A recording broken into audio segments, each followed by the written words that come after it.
Hey everyone, it's Carl, and Savage Worlds has a rule called mounted combat. But there's more to mounted combat than that single page. It's a savage world, strange as a weird war. It's a savage world, classics to explore. Hey everyone, it's Carl with Tabletop Tango. Look at the bubbles, do the things, really would appreciate it. That would be great. So today I wanted to talk about mounted combat. Now, there's a very simple rule, less than a page on mounted combat in Savage Worlds core rule book, but there's more to it. You got some things to think about, and so let's talk about that a little bit. So when I think about mounted combat, well, and what I'll say is, if you've got other ideas and you got better ways of running things, this is how I do it. Throw it in the comments. That would be awesome. So when I think of mounted combat, I really think of three things. There's the mounted combat as listed in the rules. There's mass battles and mounted combat as maybe cavalry, who are, one of the players is a rider, is a cavalryman, and their special thing they're trying to do in mass combat is all about helping out by leading a charge, doing something along those lines. So that can be mounted combat at a grander scale if you want to use those rules. Another thing is chase. So when you think of mounted combat in the sense of maybe medieval, people going side by side with their swords, or they're trying to take someone down with a lance, totally makes sense. But if you're thinking Old West and there's a posse chasing down some bandits, that's more the rules that you would use for that sort of thing. Because again, moving in the same direction at high speed, trying to close the gap, there's still ability to use the basic mounted combat things for similar to the vehicle rules. So in mounted combat, you got the falling issue where if your horse gets hurt or your mount, because it doesn't necessarily need to be horses, it could be fantastical creatures or whatever. If your mount gets hurt where you could fall off and things could change, all that still applies. That doesn't go away just because you're using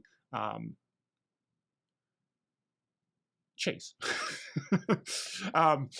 So let's talk about mounted combat from the sense of that simple rule. So mounted combat, again, like I said, is only a page in a rule book. And one of the key things is this is about short scale combat where people can be moving towards each other, they're attacking around. So it's really that tactical combat situation where you're on horseback or some other mount. And if it's a flying creature, I haven't really run those. So again, that'd be an interesting thing to say, because now you've got that vertical piece of it. Maybe you combine chase with this, when you get close, this kind of short term or short distance combat might be a way of doing it. So when they talk about horsemanship in the rules, what they're really driving towards is when you're fighting from horseback, the key thing to think about is that it's the lower of your fighting, and I would think shooting too, and your riding. And so what this means is it's just not anybody who can jump on a horse, who's got a good shooting, good fighting, and magic happens. If they're not a great rider, it's really difficult to do that. And we know that, right? So in kind of the traditional real world where we had different ancient peoples who were awesome horsemen and could fire a bow, they practiced for a long time to be able to do that and be able to be successful. So in Savage Worlds, that's somewhat related to using the lower of two skills. Also, if you're firing from horseback, there's the concept of unstable platform. So you're going to get another minus because it's unstable platform. Now, fortunately, there are some edges that can help with that. Specifically the steady hands. That allows you to get rid of that penalty. So that's another thing, that if you've got a horseman, somebody who's a combat cavalryman who's going to be attacking, getting rid of that unstable penalty, bumping up both of those skills, both fighting and riding, will be very important.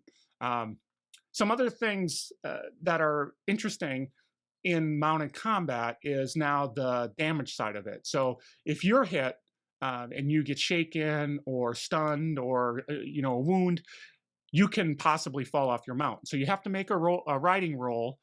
So that one's not the bigger of two, but it's a riding roll to see whether you fall. And if you fall, you can get damaged. If the horse is going fast or the mount is going fast, they say could be 2d4 damage. I think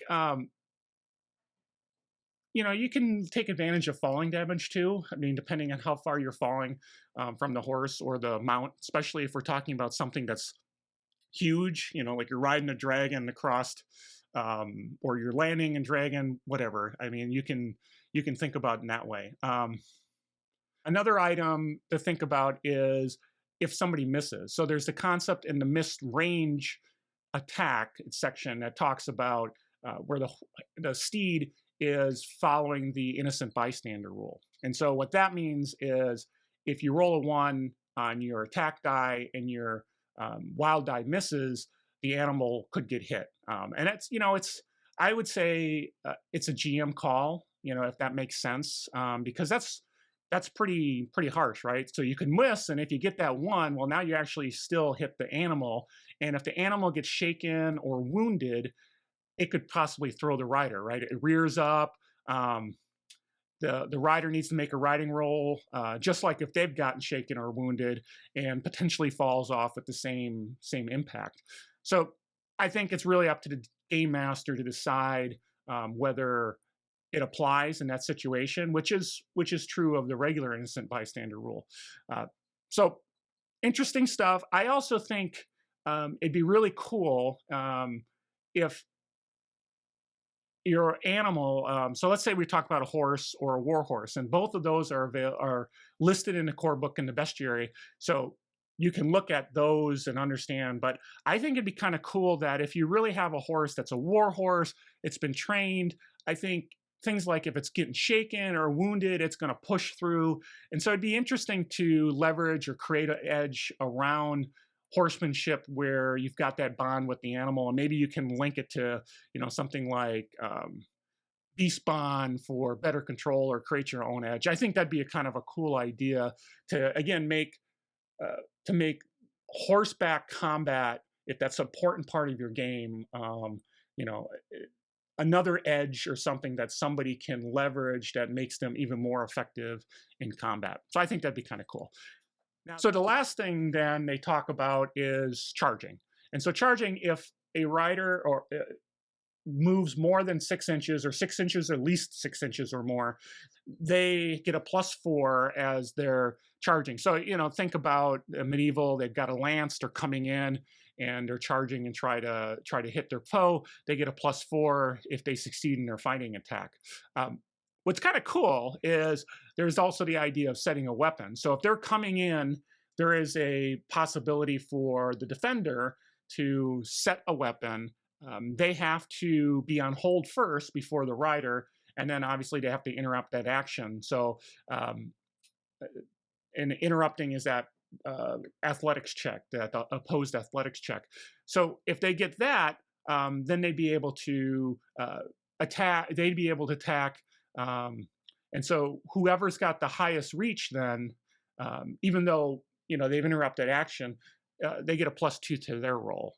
So the reach of the weapon is a big deal when you're talking about mounted combat, because you think about it, a horse is size 2, size 3 for a war horse. So, you could think of them taking up an extra inch square if you wanted to do that. And so having reach to is an important thing. Some things to kind of think about, the horse and the rider go on the same turn. So the horse is basically an extra, and the horse can attack anything in front of it. So facing is going to be a big deal as you're coming in. And I think even in charging, you're coming in, you're hitting, the horse still should be able to do their attack. Sometimes people say, well, they're charging through, you're not, it shouldn't get an attack. But, rules is written, nothing says that they can't. Again, if you disagree, comments, we can learn from each other. That'd be awesome. So that is something to keep in mind. And so you can be, highly effective in that way. So that's it. There's really not a lot to mounted combat. I think what's more interesting is to think about, is it mounted combat? is mass battle make more sense? If there's a large number of cavalrymen and they're going against another, maybe mass battles is a better way of handling it.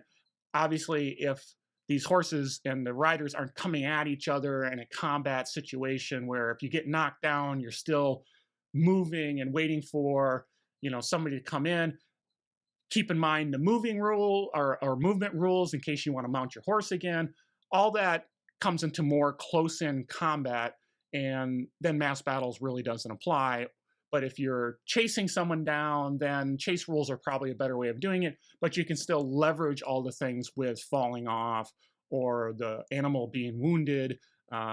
Just like when you're doing a vehicle chase, the vehicle gets hit, you got to make a driving roll, or you have something bad happen. Same thing from an animal standpoint. So that's mounted combat. Pretty simple rule. Don't have a lot to say about it, but hopefully that clarifies some things if you're trying to figure out what was going on there. Anyway, again, this is Carl with Tabletop Tango. Thanks for watching. Look at the bubbles, do the stuff. I'd really appreciate it if you do it. That'd be awesome. So we'll catch you later. It's a savage world, strange as a weird war. It's a savage world, classics to explore.